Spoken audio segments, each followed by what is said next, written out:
Paper Mario, the game that people said sucked after Super Paper Mario on the Wii.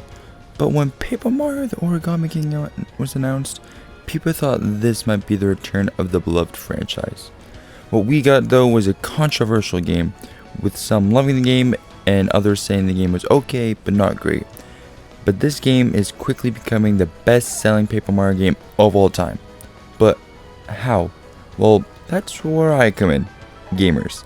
I'm Hops, and today I'll be telling you if Paper Mario the Origami King is still worth it.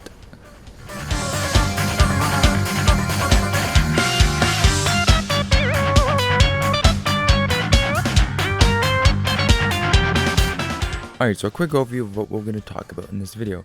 First, we're going to talk about the numbers, as always. Then we're also going to talk about what this game is actually about. Then the battle system. Then the other battle system.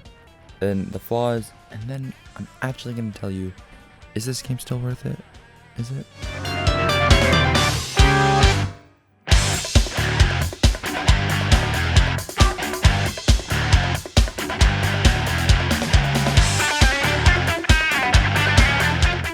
As always, let's just talk numbers first. This game was announced on May 14th, 2020, in an era where it was not so pleasant to be outside. But this was one of the first big video games that have dropped during this time period, and people could not be more excited. The trailer showed Mario walking into Princess Peach's castle. When she comes out, it seems that she has been turned into origami, and she drops Mario down a hole of despair. The Mushroom Kingdom has been taken over by Origami, and Mario must team up with Bowser to fight off King Ollie. People were very excited for this game since it looked like Paper Mario was going back to its original form. But then another trailer dropped, showing how the battle system worked, and people suddenly questioned the game. More on that later. The official release was on July 17th. That year, and the initial reactions were very positive, as the game had sold over 3 million units as of this recording. That's enough to be the second best selling Paper Mario game of all time, only behind Super Paper Mario on the Wii with 4 million units sold to date. Now, let's get past the boring part quickly. This game runs at about 30 frames per second and 648p undocked. For docked, it runs about the same. On its release date, there was a mod which allowed the game to run at 60 FPS. Finally, this game is the 6th game in the Super Mario franchise. And is it making a statement to be the best of all time? Is it?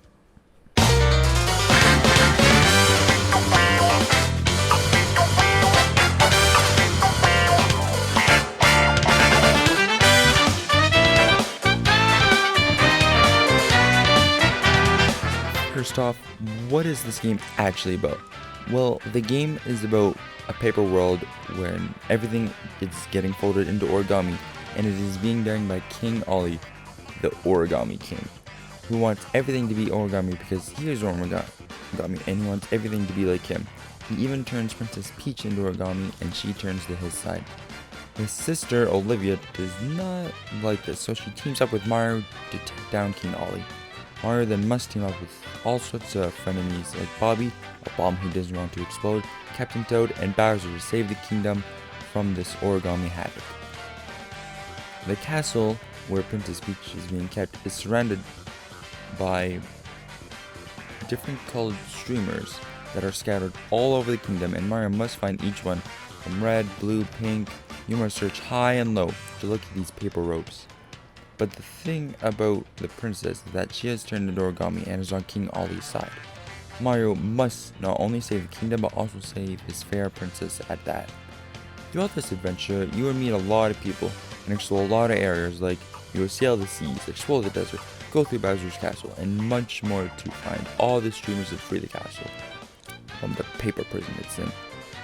When you explore these areas, it's not just a walk in the park. You must travel and find objectives and keys to progress through the areas. Like me, I was stuck in the desert for quite some time because I had no idea what I was supposed to do. And there was just a lot of story and everything to go through, and more on that later. And it does have its perks, but a lot of the time for the typical person, you have to really think what you're supposed to do next.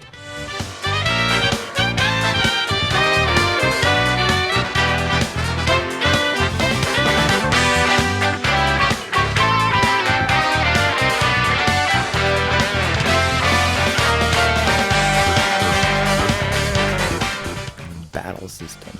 Yes, we are going to try to tackle this beast up system. So first off, this is unlike any other battle system we've seen in a Paper Mario game before, because the enemies go in a circle or rings or whatever, and it is your job to line them up and attack them with the right weapon/attack method. For example, if you have a group of enemies lined up, you would most likely stomp on them because you would hit them all. You also must hit A to get the most amount of damage done to the enemy as possible. If you have a group of 4 of enemies, like this, then you would use the hammer to be able to attack all the enemies at the same time. Again, you must charge up the hammer and hit A at the right moment to get the most amount of damage done. Simple, right? Well, until you get to really hard complex groups of enemies that you must line up and you have no idea how to line them up properly. I myself have had this problem because you first off only have a limited amount of time to line them up properly, and you don't see the pattern, and then people struggle throwing them up the right way and then just start panicking. On top of that, if you don't kill the enemies in that turn, they have a chance to attack you, and you can block their attacks and not do as much damage on you, but still a lot of damage is done, especially if there's tons of enemies.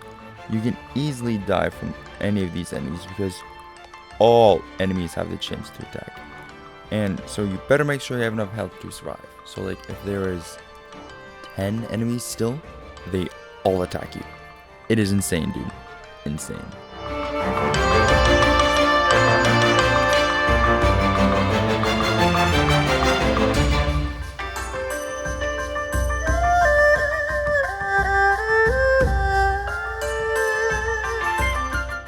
Now, that was just the normal battles. We still have to tackle the boss battles. So for the boss battles, which there aren't many in the game because it's a boss battle, but the ones that you do have is not always just a walk in the park. Instead of you being in the middle of the rings, the boss you're facing is in the middle of the rings, and you must create your ideal pathway towards them. You only get a certain amount of time to do this. Also, the rings, there are different items on them, so you can increase your health, battle stats, and other things that will help you along the way. Some battles take a little more thinking than others because most times you have to do a certain amount of damage a certain way to the boss, and then you can use their 1,000 arms fold thing, whatever it's called. For me, one of the hardest battles was the rubber band guy because I always got him down to so much health, and then out of nowhere I would just die. Like, it was so frustrating. And it's not just me, other people I know have had this experience. And it's not my favorite battle system in the world, but it works for what it is. It just takes time when you're making your pathway, especially when you must hit a certain item on the map, or the boss has made a hole in the ground.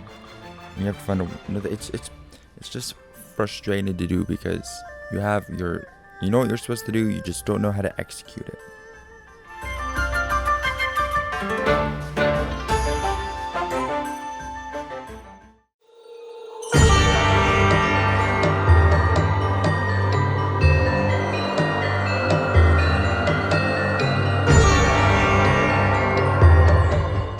The flaws to this game, I feel like I have already stated and what they are, but again, the battle systems could be a little easier for people to understand because you are thrown right into them.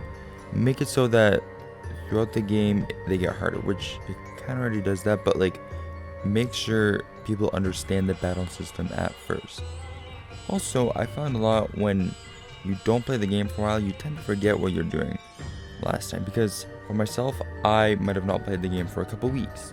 And then I went back into the game and I had to backtrack because I totally had no idea what I was doing because, yeah, and it just gets really annoying and frustrating to not know what you were doing last because, I don't know, it just sucks. See, with other games like Mario Odyssey or Breath of the Wild, you know what the ultimate goal is and then you know what you have to do next. here you just kind of have to go through a lot, because Mario Odyssey, you have to go through the kingdoms, fight Bowser. Breath of the Wild, it's Ganon. It's always Ganon. That's what it always is. But here, you know what you have to do, but there's a lot of dialogue and extra stuff that you don't need to do, because it just gets really annoying to play a game, because it's like, oh no, a toad is stuck on top of a building. Let's go save him. But on the way there, we gotta do a boss battle, and you have to get a key to get into the building. Where is that key? We have to find a certain thing to get into that key. It just gets annoying. Like for me, the desert took forever. Like I said, I don't know, it just sucks, man. It just gets really annoying to go through all this and not being able to play the game you played for.